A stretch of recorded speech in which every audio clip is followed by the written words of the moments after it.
बहुत बहुत स्वागत है आज के वीडियो में। आज हम लोग नया चैप्टर शुरू करने वाले हैं जिसका नाम है मैग्नेटिज्म एंड मैटर।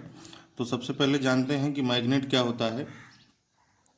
तो मैग्नेट जो होता है वो दो टाइप का होता है, नेचुरल मैग्नेट और आर्टिफिशियल मैग्नेट।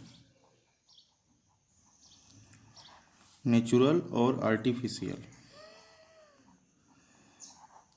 तो जो नेचुरल मैग्नेट होता है उसमें क्या होता है, इसमें कुछ इरेगुलर शेप के पत्थर पाए जाते हैं नेचर में, जिनमें ये प्रॉपर्टी होती है कि वो लोहे और निकल के छोटे छोटे पार्टिकल को अट्रैक्ट करें। तो ऐसे पत्थरों को हम लोग जो है नेचुरल मैग्नेट कहते हैं। तो नेचुरल मैग्नेट का कोई यूज नहीं होता है क्योंकि ये जो है सबसे पहले तो इरेगुलर शेप के होते हैं और दूसरे इनका मैग्नेटिक फील्ड काफ़ी वीक होता है, इसलिए नेचुरल मैग्नेट का कोई भी यूज नहीं है। आर्टिफिशियल मैग्नेट क्या होता है कि ये रेगुलर शेप के होते हैं और इनका जो मैग्नेटिक फील्ड है वो काफ़ी स्ट्रांग होता है। तो हम लोग कुछ बेसिक आर्टिफिशियल मैग्नेट को जानते हैं। जैसे ये इस तरह का मैग्नेट रहता है तो इसको हम लोग बार मैग्नेट कहते हैं। ये इससे रॉड टाइप का होता है। इस तरह का अगर मैग्नेट है तो इसको हम लोग मैग्नेटिक निडल कहते हैं। ये एक पतली सुई की तरह होती है, मैग्नेटिक निडल इसको कहते हैं। इस तरह का अगर मैग्नेट है तो इसे हम लोग हार्स ट्रू मैग्नेट कहते हैं। इस तरह से हार्स ट्रू मैग्नेट। तो ये डिस्क शेप का भी मैग्नेट देख मिलता है, इस तरह से होता है डिस्क शेप का मैग्नेट ऐसे। तो आर्टिफिशियल मैग्नेट का ही यूज हम लोग करते हैं, नेचुरल मैग्नेट का हम लोग कोई भी यूज नहीं करते हैं। तो आइए इसके बाद जानते हैं कि मैग्नेटिक फील्ड क्या होता है इसमें।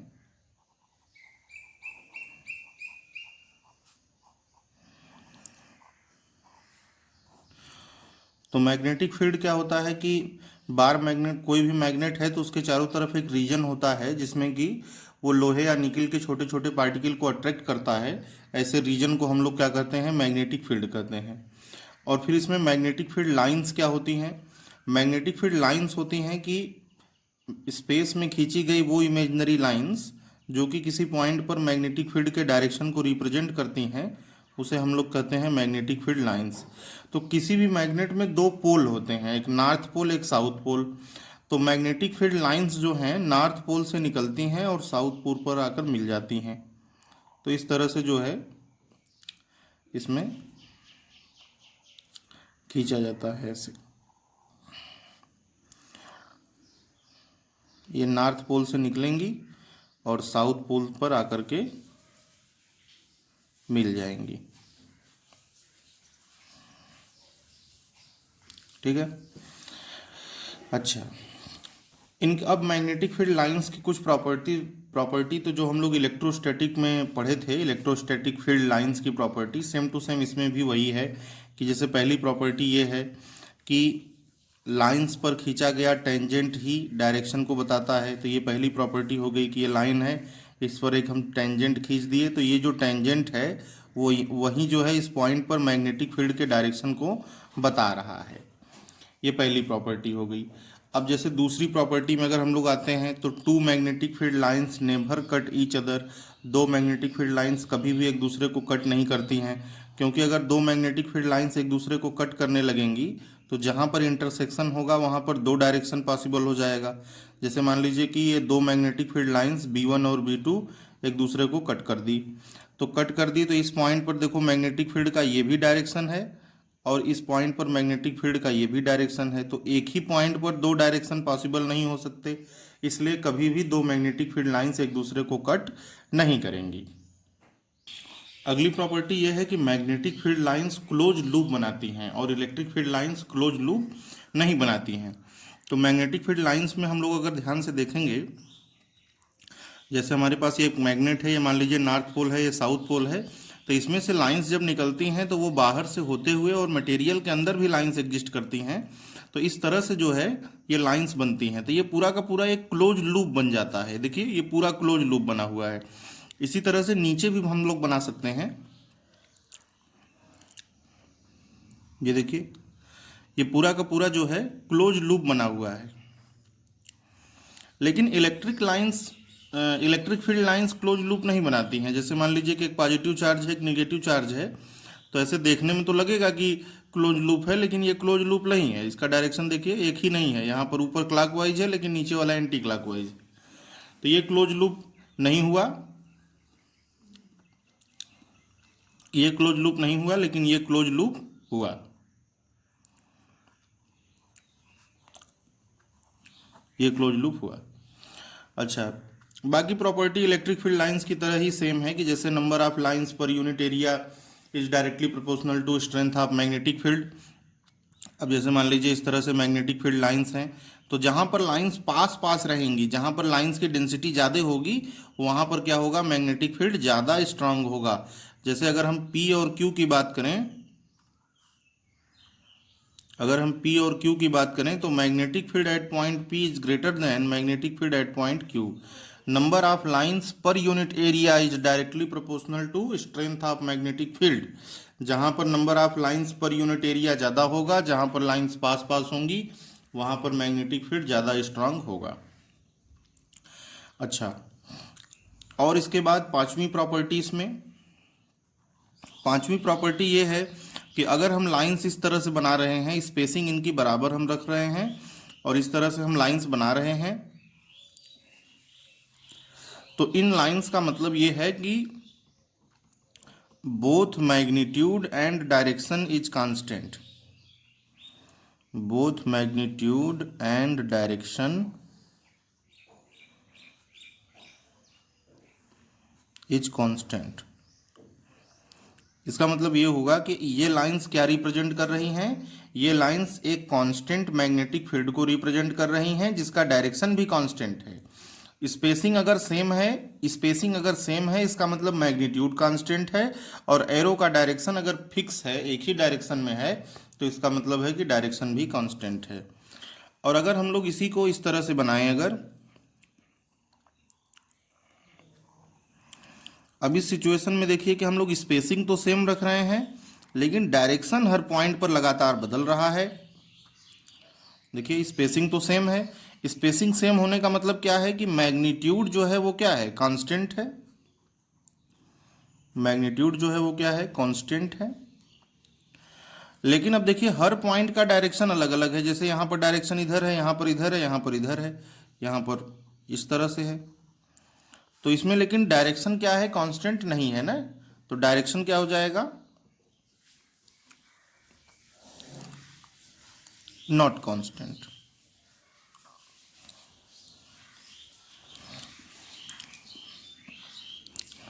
और अगर हम लोग इस तरह से बनाएं,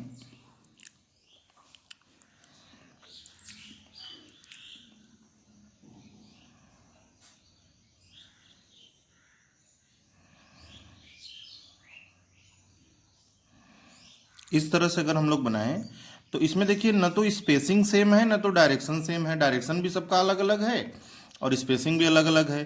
तो इसका मतलब है कि इसमें जो है मैग्नीट्यूड जो है एंड डायरेक्शन दोनों, यहाँ पर बल्कि बोथ लिख देते हैं, बोथ मैग्नीट्यूड एंड डायरेक्शन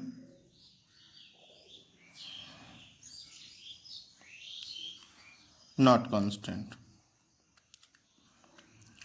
इस तरह से है। तो यही कुछ बेसिक प्रॉपर्टी था मैग्नेटिक फील्ड लाइंस का, जो कि इलेक्ट्रिक फील्ड लाइंस की तरह ही है, दोनों में काफ़ी ज़्यादा सिमिलरिटी है। अब आइए आगे जानते हैं कि मैग्नेटिक डाइपोल क्या होता है। तो मैग्नेटिक डाइपोल,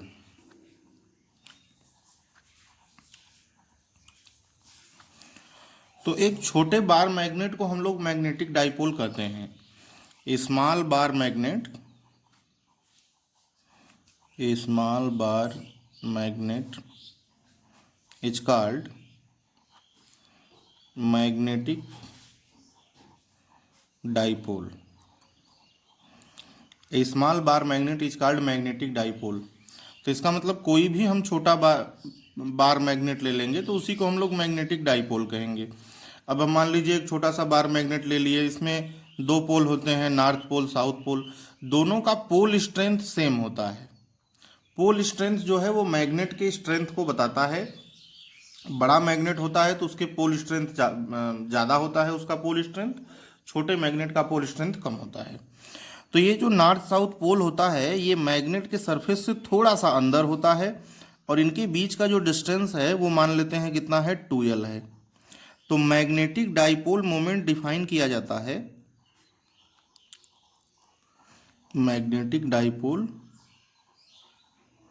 मोमेंट ये capital M is equal to define किया जाता है M इंटू 2L, जहां पर स्मॉल m क्या है, इसको हम लोग कहते हैं पोल स्ट्रेंथ, और 2L का मतलब दोनों पोल के बीच का सेपरेशन, ये तो पता ही है। अच्छा, अब जैसे कि इलेक्ट्रिक डाइपोल में क्या होता था कि उसमें जो डाइपोल मोमेंट का डायरेक्शन होता था वो -q टू +q होता था, तो इसमें हम लोग साउथ टू नॉर्थ लेंगे, मतलब -q के जगह पर हमको साउथ पोल लेना है और +q के जगह पर हमको नॉर्थ पोल लेना है। तो यहाँ पर भी हम लोग वो मेंशन कर देते हैं कि it is a vector quantity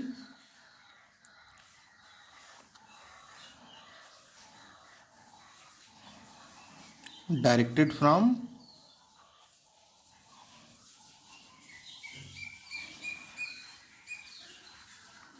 south pole to north पोल।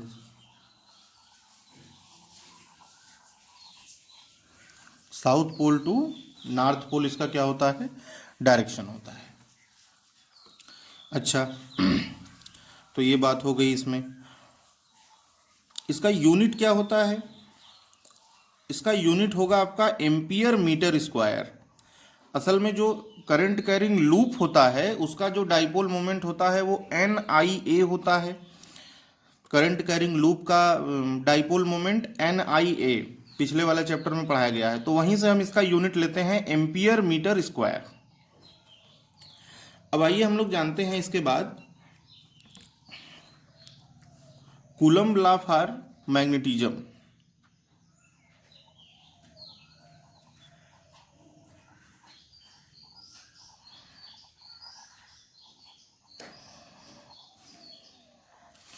अब हम लोग जानते हैं कि दो मैग्नेट के बीच में एक फोर्स काम करता है, सेम पोल एक दूसरे को अट्रैक्ट करते हैं, सेम पोल एक दूसरे को रिपेल करते हैं और अपोजिट पोल एक दूसरे को अट्रैक्ट करते हैं। तो इसका मतलब ये हुआ कि दो मैग्नेट के बीच में एक फोर्स लगता है, अट्रैक्टिव भी हो सकता है, रिपल्सिव भी हो सकता है। तो मान लीजिए कि हम लोग जो है दो मैग्नेट ले लिए हैं, एक मैग्नेट का एक किनारा ये है, दूसरे मैग्नेट का एक किनारा ये है।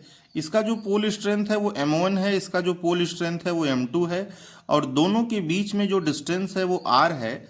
मान लीजिए सपोज दैट ये दोनों एक दूसरे को अट्रैक्ट कर रहे हैं, रिपेल भी कर सकते हैं, कोई दिक्कत नहीं है। तो इस फोर्स के लिए कूलम्ब लॉ फॉर मैग्नेटिज्म ये कहता है कि दोनों मैग्नेट के बीच में लगने वाला अट्रैक्टिव या फिर रिपल्सिव फोर्स इनके पोल स्ट्रेंथ के प्रोडक्ट के डायरेक्टली प्रोपोर्शनल होता है और इनके बीच के डिस्टेंस के स्क्वायर के इन्वर्सली प्रोपोर्शनल होता है। अब अगर हम इन दोनों चीज़ों को आपस में मिला दें तो F प्रोपोर्शनल